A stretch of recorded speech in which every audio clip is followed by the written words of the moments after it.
Mr. Nichols, I'm deeply concerned that the Western Hemisphere is being overwhelmed by anti-Americanism, and that countries across the region are aligning themselves with our adversaries and our enemies.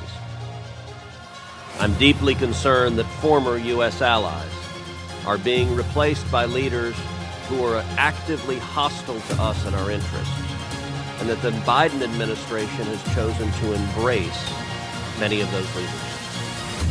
President Biden warmly hosted Lula da Silva at the White House and called him a close friend. Lula is an anti-American Chavista who embraces the Chinese Communist Party, Vladimir Putin, and the Iranian regime.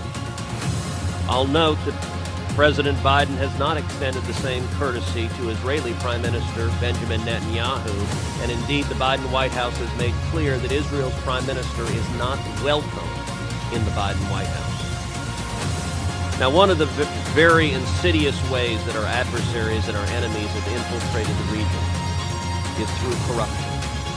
China, Russia, and Iran all exploit endemic corruption, including and especially corruption driven by left-wing movements to advance their geopolitical agendas. Congress, and specifically this committee, has recognized the importance of combating such corruption and have given you powerful tools, in particular under Section 7031C, sanction authority. The Biden administration has used these sanctions repeatedly across the Western Hemisphere, but not, I'm dismayed to say, not against the left-wing anti-American communists who are aligning with Russia and China and Iran. Quite the opposite. Again, the Biden administration has looked the other way at malign behavior from such actions. Brazil.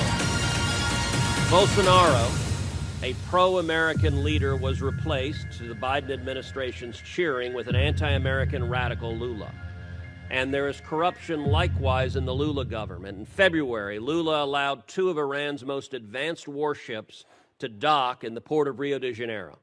The United States opposed that act, at least formally. In fact, the United States sanctioned those ships with what are supposed to be powerful designations, and yet it happened. I believe the Lula government's corruption played a significant role in their decision to ignore the Biden administration and allow the docking. Do you agree with that assessment?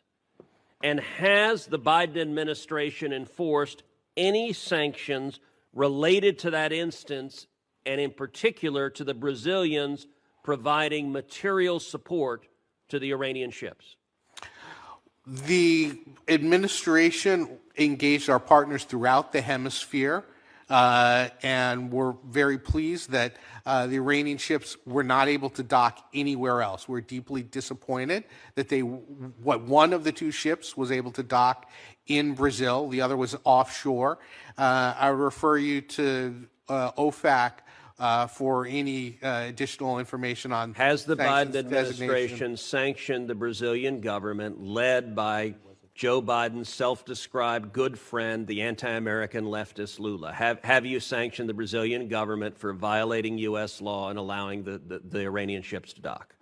I would refer you to OFAC as to whether or not they've made a determination that action violated. You don't know whether you've sanctioned Brazil?